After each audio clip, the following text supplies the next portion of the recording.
Os 4 kayas ou corpos de perfeição. Estudante. Mestre. Cada qual, realmente, vive em seu país psicológico. Cada qual está localizado psicologicamente em algum lugar, alguns estarão localizados em um prostíbulo e outros em uma igreja. Cada qual, psicologicamente, tem seu lugar de localização. Assim como no mundo físico temos nós um lugar onde estamos localizados, psicologicamente também podemos estar localizados em tal ou qual lugar de nosso país psicológico, e isso é óbvio. Que influam nas impressões subconscientes. Isso, na vida humana, é certo, mas uma coisa é o mal chamado estado de vigília e outra é o estado em que o corpo se encontra passivo para os sonhos. Quando o corpo físico se encontra passivo para os sonhos, as impressões subjetivas que podem chegar ao cérebro através do antakarana, que é o cordão de prata com 7 aspectos plenamente definidos, pois não são perigosas porque o corpo está passivo para os sonhos. Tornam-se essas impressões perigosas, e nisso estou de acordo contigo, quando o corpo está ativo para os sonhos, porque então tais impressões, depositadas no cérebro, se tornam ativas fisicamente e o sujeito ativo pode cometer erros gravíssimos, isso é óbvio. Há alguma outra pergunta? Estudante. O que significa o termo Dharmakaya? Mestre. O termo Dharmakaya, inquestionavelmente, implica a perfeição do adepto ou servidor da grande obra. Não poderíamos conceber um adepto de perfeições sem o corpo de Dharmakaya, mas, quem possua tal corpo, tem que saber viver naquela linha geométrica que separa a talidade da maquinaria da relatividade, e saber viver, em perfeito equilíbrio, entre a talidade e a maquinaria da relatividade. Trago à colação este termo, talidade, pelo seguinte: a maquinaria da relatividade e o vazio iluminador resultariam opostos, mas há uma síntese que os concilia a ambos, e é a talidade. A talidade está ainda mais além do vazio iluminador, a talidade é a grande realidade. Isto eu sei por experiência mística direta, lograda através da meditação interior profunda. Também o sei mediante o grau da intuição prajnaparamita, que é o mais elevado grau intuicional profundo. Difícil é poder passar mais além do vazio iluminador, até chegar ao seio da talidade, mas sim específico, e concreto minha resposta dizendo: se alguém adquiriu o corpo do Dharmakaya, não somente deve absorver-se dentro do seio da talidade, senão que deve aprender a viver entre essa linha geométrica, ou nessa linha geométrica que separa a talidade da maquinaria da relatividade. Tem que aprender a viver em ação, dentro do mais perfeito equilíbrio. Há alguma outra pergunta? Estudante. Que relação há entre o Dharmakaya e o Ein-Sof-Aur? Mestre.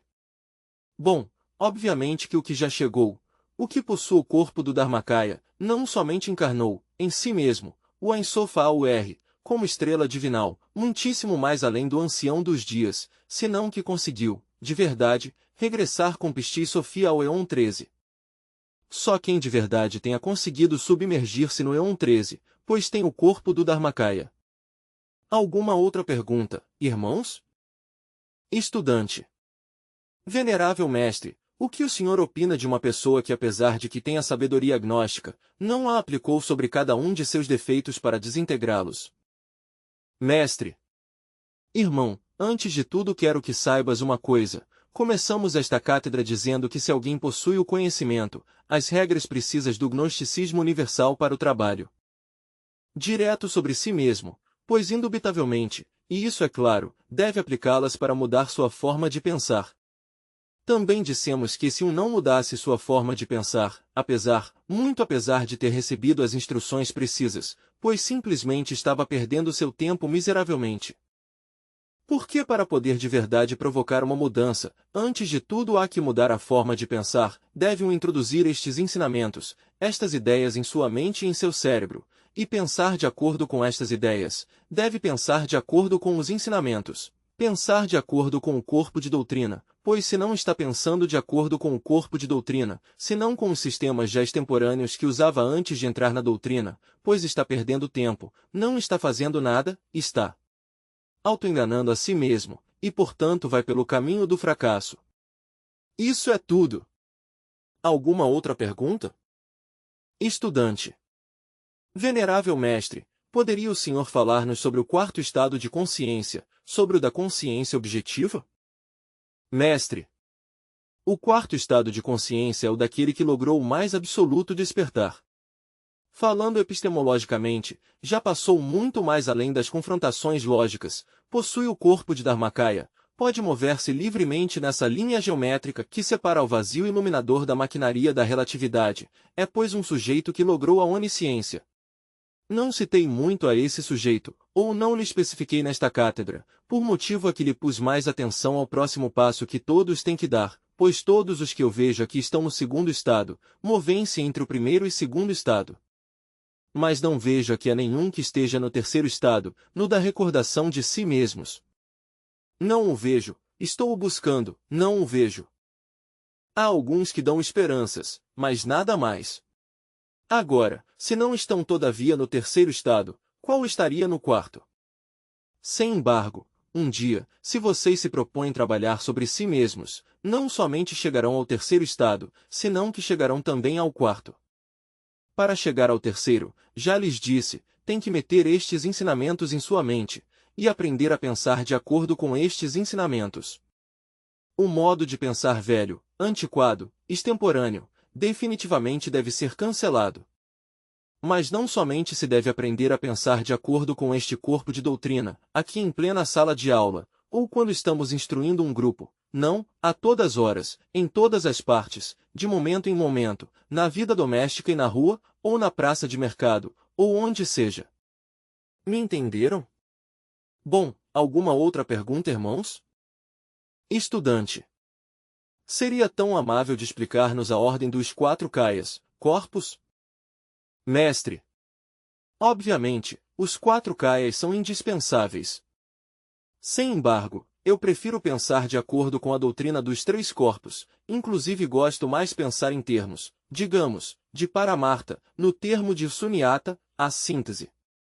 Obviamente que os 3 corpos, por exemplo, o de transformação, como chamamos ao de Nirmanakaya, é grandioso, porque nos permite transformar monos e renunciar completamente a toda a felicidade para pensar em função de nossos semelhantes. Há, por exemplo, grandes alhates, não o podemos negar, budas de contemplação, chamemo-los nós pratyekas, que se preocupam, sim, por seu aperfeiçoamento interior, mas que são cruéis, que não trabalham pela humanidade, que não fazem nada pelo mundo. Esse não é o caminho da autêntica perfeição.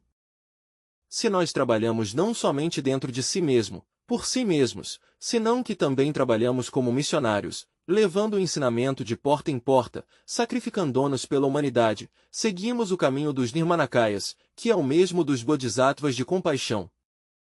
Estudante. O dos Nirmanakayas? Mestre. Claro está que sim. Tenhas em conta que o corpo de Nirmanakaya é o que adotam os Bodhisattvas para trabalhar pela humanidade. Por isso é que ao corpo de Nirmanakaya se lhe chama corpo de transformação, é um corpo de perfeição. Outra coisa é o corpo de Sambhogakaya ou o corpo de desfrute. O corpo de desfrute, realmente, é belo, formoso, nos permite gozar da vida livre em seu movimento, sentir a felicidade do universo em cada um de nós, nos dá um estado de beatitude extraordinário. Muito mais além do corpo este, de desfrute, temos o corpo do Dharmakaya. O corpo do Dharmakaya, em realidade de verdade, é o corpolei, o corpo daquele que se sacrificou por a humanidade. O corpo daquele que no mundo poderia ser denominado adeptus exemptus, pois cancelou todo o karma, experimentou o sunyata, saiu já dos processos de alaya vijnana, que são processos meramente psicológicos, passou mais além do psicológico, entrou no terreno do ontológico. Assim que, meus queridos amigos, que bem vale a pena seguir trabalhando sobre si mesmos, sobre nossa própria consciência interior, sobre a consciência cósmica engarrafada. Mas que devemos purificar essa consciência interior. Isso é um fato, e se purifica mediante a desintegração dos elementos psíquicos inumanos que em nosso interior carregamos. Alguma outra pergunta? Estudante. No Egito Antigo, quando o adepto adquiria o corpo do Dharmakaya, adquiria também o direito de possuir uma múmia viva? Mestre. Bom, isto é completamente diferente a isso que tu perguntas, porque uma coisa é a questão essa da mumificação egípcia, ou inca, ou como seja, e outra coisa são as questões ontológicas ou psicológicas. Na cátedra não me referi, precisamente, ao veículo físico. Preferi, unicamente, tratar sobre o ontológico à luz de Sunyata e com plena explicação do Alaya Prajnana, que é diferente. Assim, pois, que melhor será que nos concretizemos a estes embasamentos do ontológico e do psicológico. Convém também que nós aprendamos a conhecer o que são os limites da confrontação lógica. Se nós buscássemos a paz autêntica dentro das confrontações lógicas, inquestionavelmente não a acharíamos. Quem queira experimentar a verdade tem que sair da lógica, não importa quão bem estruturado esteja esta última. Quando um estuda Dom Emmanuel Kant, o filósofo de Königsberg, se maravilha das confrontações lógicas e dos processos levantados por ele na questão do raciocínio, mas nem os silogismos mais perfeitos, nem os prosilogismos melhor estruturados, nem os isilogismos mais grandiosos, poderiam nos brindar a autêntica paz da verdade profunda. Nós necessitamos, indubitavelmente, se queremos experimentar a verdade, sair-nos da lógica, porque a lógica não é uma morada verdadeiramente perfeita para o ser.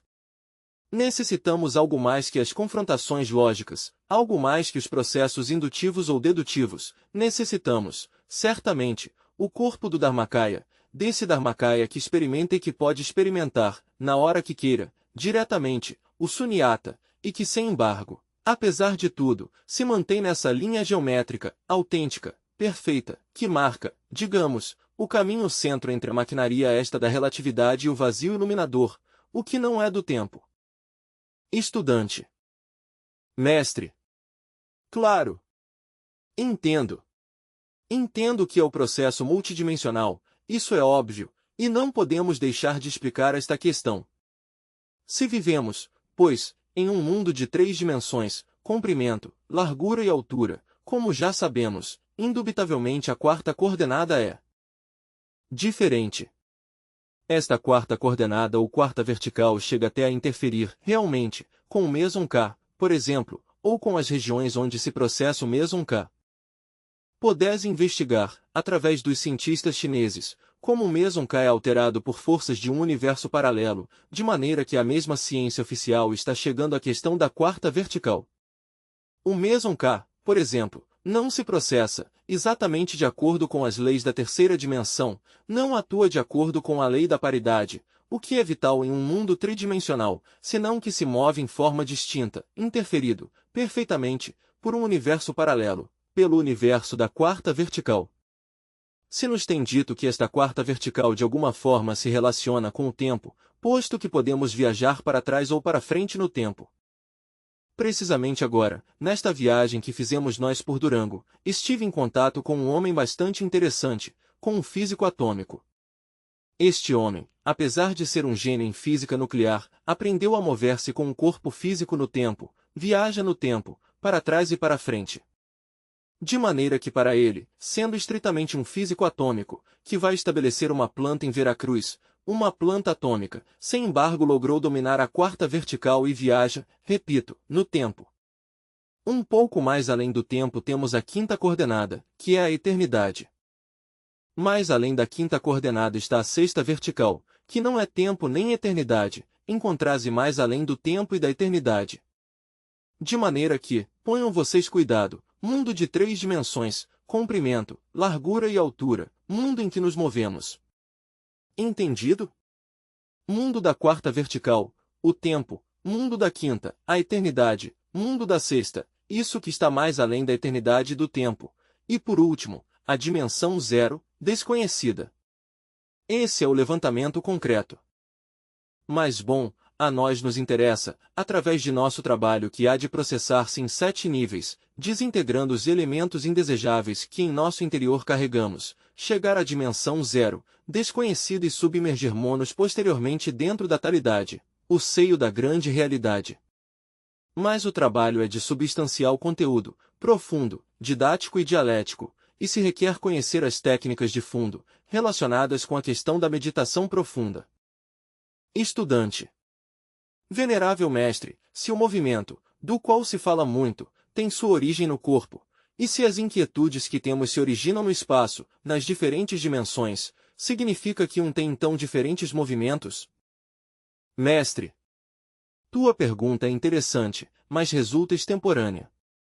Já passou aquele século XVIII no que se falava sobre força e matéria, no que se discutia sobre isso e se esgotava a gente discutindo sobre isso. Também se dizia que a matéria é um modo do movimento, e que o espírito era outro modo do movimento, não é? Está antiquado esse conceito. Há necessidade de ser mais profundos em o pensar, isso é demasiado superficial. Temos que aprofundar mais na questão interior profunda, não é? E compreender que o interessante para nós é um monismo, não um dualismo. Se aprendemos a pensar em forma monística, mais além dos dualismos conceituais e das confrontações lógicas, ainda que sejam estas de uma ordem estilo Ouspensky, inquestionavelmente podemos, de verdade, pensar melhor, transformar nossa mente, e assim, por esse caminho, conquistar monos mais a fundo, porque indubitavelmente as ideias são necessárias, mas há que saber usá-las. As ideias monísticas nos levam a uma mudança integral, total. O monístico é o Dharmakaya. Os Dharmakayas não são dualistas jamais, sempre são monistas. Por isso um Dharmakaya não se afiliaria a uma escola de extrema direita ou de extrema esquerda, ele é revolucionário, marcha por o caminho do centro, que é o caminho da síntese. A questão multidimensional é inegável, mas nesta questão da multidimensionalidade do espaço há muitas somas e restas, trata-se de questões meramente matemáticas, e isso é o fundamental, saber que as entidades que governam este universo da relatividade são números viventes. Entremos, pois, no terreno das matemáticas. Alguma outra pergunta, irmãos? Estudante. Mestre, que relação há entre o Dharmakaya e o super-homem? Mestre. Bom, obviamente, o super-homem é terrivelmente divino, está mais além do bem e do mal, mas, em nome da verdade, o Dharmakaya está mais além das concepções que se possam ter sobre o super-homem. Ainda mais, quero dizer, ou afirmar com maior clareza, que o Dharmakaya, aquele que já pode usar o corpo-lei transcende ao super-homem mesmo, está mais além do grau do super-homem. O Dharmakaya, em si mesmo e por si mesmo, é substância ser em substância. O Dharmakaya, ou aquele que possui o corpo de lei, indubitavelmente passou mais além da mesmíssima individualidade, porque a individualidade deve dissolver-se completamente, se quer converter-se em Dharmakaya. Tenhas em conta que o Dharmakaya está a um passo mais além da consciência. A consciência necessitamos despertá-la, é óbvio, mediante o trabalho direto sobre si mesmos, mas por último deve ela integrar-se com a talidade com a grande realidade. É uma gota que deve cair no oceano da grande vida livre em seu movimento. Isso é óbvio, se a consciência é uma parte da alma do mundo em nós, e que necessitamos purificar para regressá-la a seu estado pristino, original, e obviamente tem que integrar-se com a totalidade, quer dizer, com a talidade, com a grande realidade da vida livre em seu movimento, e assim é como passamos muitíssimo mais além da individualidade. Agora, tenhas em conta que estou falando de consciência, mas o Dharmakaya se encontra a um passo mais além da consciência, se integrou absolutamente com a grande realidade, transcendeu a individualidade. De maneira que o super-homem, por muito grandioso que seja, pois tem que inclinar-se reverente ante o Dharmakaya. Estudante. Poderíamos pensar que a última aspiração é perder-se como uma gota de água no oceano da vida livre em seu movimento? Mestre. Assim é, assim é. O interessante consiste, precisamente, em conseguir resgatar a consciência cósmica, extraí-la, pois está engarrafada entre o ego, tirá-la de entre o ego. Se a consciência é capaz de resistir à prova terrível, o vazio iluminador, pois está pronta, por falar esta vez em termos muito humanos, como para entrar na talidade. Repito, a talidade está mais além do vazio iluminador e mais além da maquinaria da relatividade, mas quem lograr integrar-se com a talidade, transcendeu toda individualidade, é o que sempre tem sido e o que sempre será, seu corpo é o corpo de lei, o corpo de Dharmakaya. Estudante. O Dharmakaya é superior ao Paramarthasatya? Mestre. Não, não. Paramarthasatya e Dharmakaya são similares, só é questão de alguns graus. Estudante.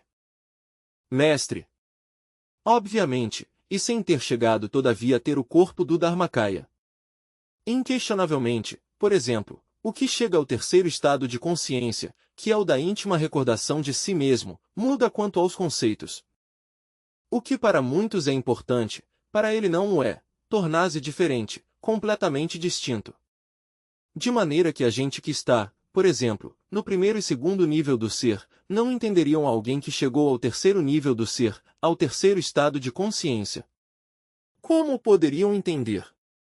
O que teria importância, por exemplo, para uma pessoa que está no primeiro e segundo estado de consciência, não tem importância nenhuma para o que está no terceiro estado de consciência. Pensem vocês o que isso significa. Agora, que diremos nós de um Dharmakaya? O Dharmakaya chegou ao quarto estado de consciência, e ainda mais, transcendeu o quarto estado, porque o corpo-lei, o corpo-substância, é inseparável do ser. Quem chega a semelhantes alturas tem outro modo de compreender. Nestes estudos não devemos esquecer nós a didática. É claro que cada um de nós carrega em si mesmo o mistério de sua própria autorrealização, cada um tem seu mistério próprio, particular, diferente. A forma como alguém pode resolver seu próprio mistério pode ser distinto ao modo como resolve outra pessoa. Cada qual tem seu próprio mistério interior que carrega.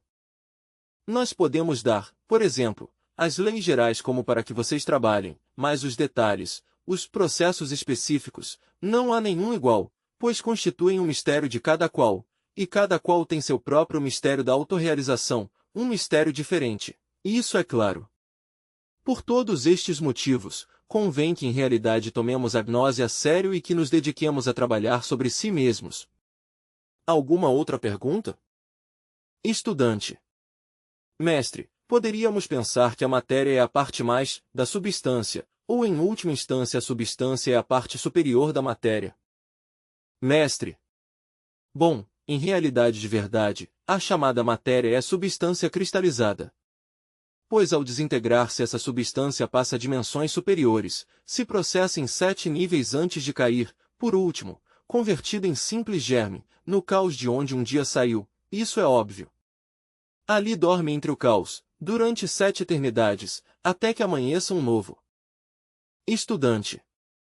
Venerável mestre, o senhor falava-nos sobre os mestres, que haviam logrado liberar-se do karma. Muitos bodhisattvas que estão caídos causam grande dano psicológico à humanidade transformando-a negativamente, e logram a mestria e se sacrificam pela humanidade. Mas há uma grande desproporção em transformar uma pessoa positivamente, com o ensinamento e que ela, a transformá-la negativamente.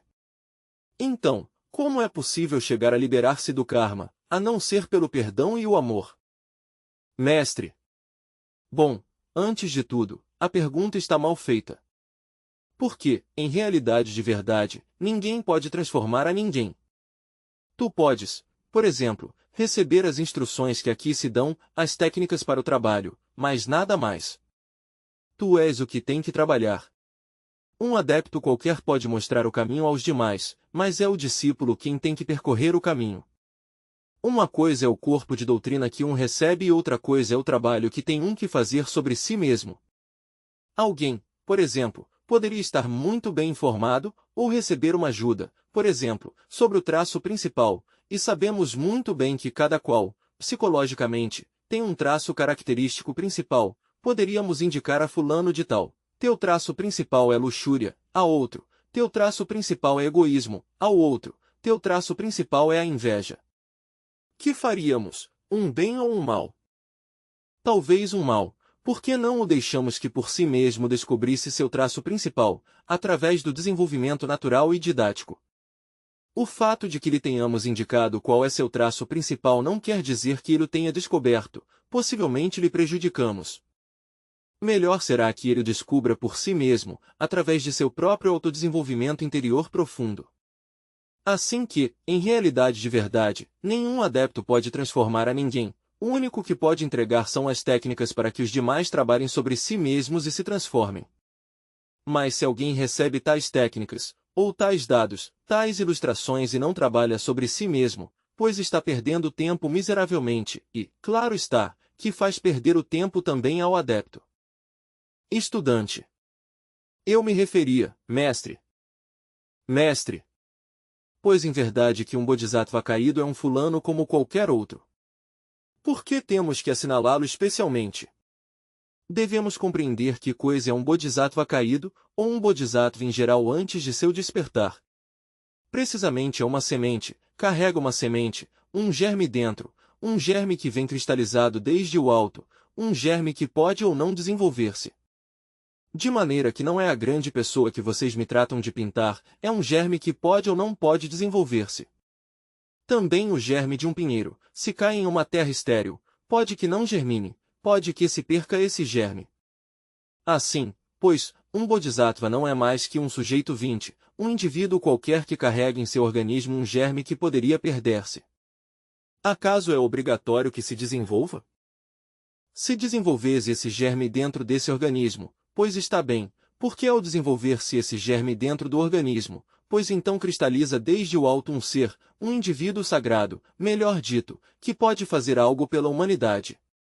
Mas enquanto o Bodhisattva está caído, ainda que carregue esse germe dentro é um tipo qualquer, não é a grande pessoa que tu me estás apresentando. Portanto, o karma que ele possa ter é o mesmo que o que pode jogar Zé ou João, ou Diogo.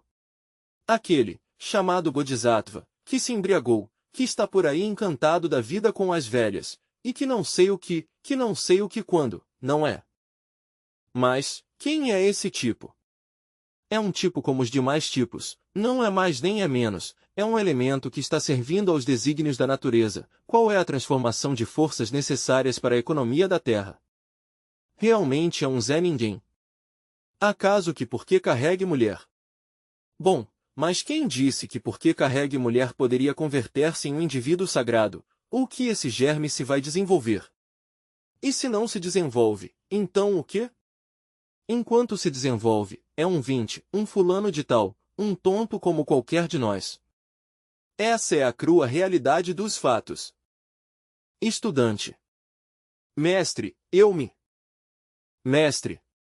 Volto a repetir-te, assim pode ser um sujeito que carregue lá, a sementinha de um deus da constelação de Sírio, ou coisas assim pelo estilo, por lá, pois na vida esse sujeito é um corpo. Tem um corpo que capta determinado tipo de energias e as transforma e retransmite às capas anteriores do organismo planetário no que existimos, no que vivemos.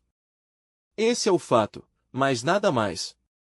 Por que carrega um germe aí em suas glândulas sexuais poderia desenvolver-se, poderia não desenvolver-se?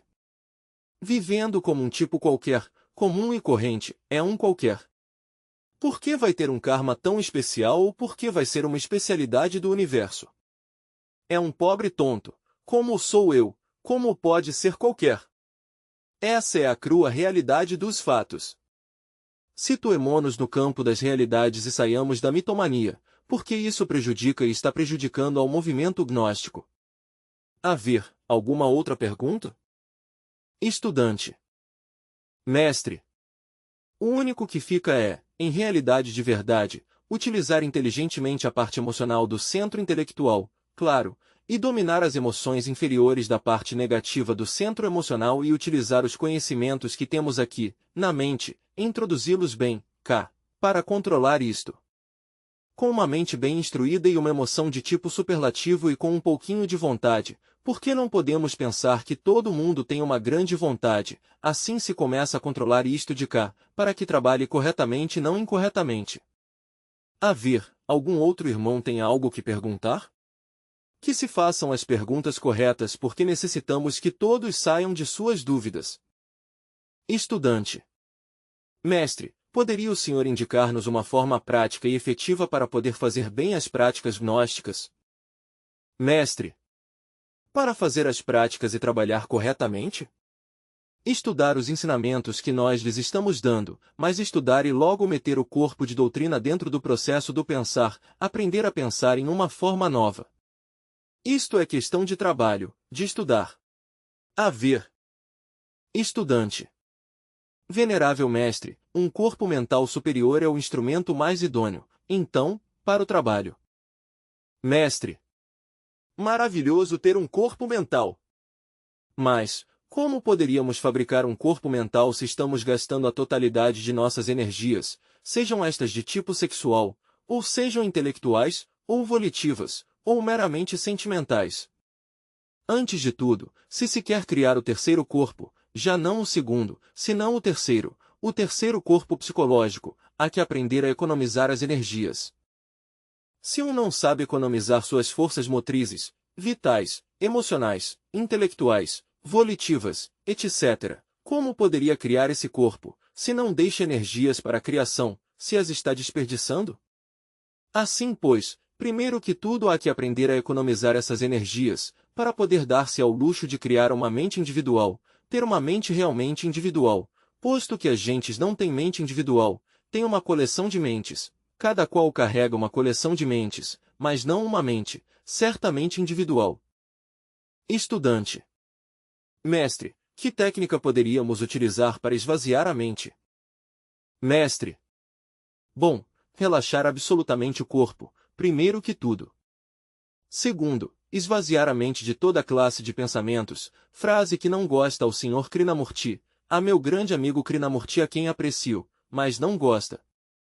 O aprecio, não o estou criticando, o aprecio muito sinceramente, mas há que esvaziar a mente, ainda que a ele não goste. Terceiro, o Mantram Gate, que já lhes ensinei a todos em terceira câmara. A ver qual de vocês sabe cantá-lo. Cantão. Estudante. Recita o mantra mais só falado. Mestre. Muito mal, péssimo. A ver que outro? A ver a irmã? Canta o mantra. Estudante. Canta, Gate Gate Paragati Parazangati Bodhisvaha. Mestre. Correto, correto. Muito bem, merece um aplauso esta irmã. Há aplausos e risadas. Correto, assim é. Por que não foste capaz? Dirigindose a primeira pessoa que cantou o mantra. Estudante. É que não entendi que era cantado. Mestre. Ah. Mas estás pensando que os mantras se pronunciam assim, secamente? Há que aprender a cantá-los. Estudante. Sim, mestre. Mestre. Claro, sim, com verbo silenciado, mente esvaziada e corpo relaxado. Assim se trabalha, até que um dia, em ausência do ego, logre experimentar-se o vazio iluminador. Essa é a verdade. Quem logra experimentar a verdade, fica reforçado para trabalhar sobre si mesmo. Por que não tem força os irmãozinhos para trabalhar sobre si mesmos? Que lhes acontece? O que lhes falta é experiência da verdade.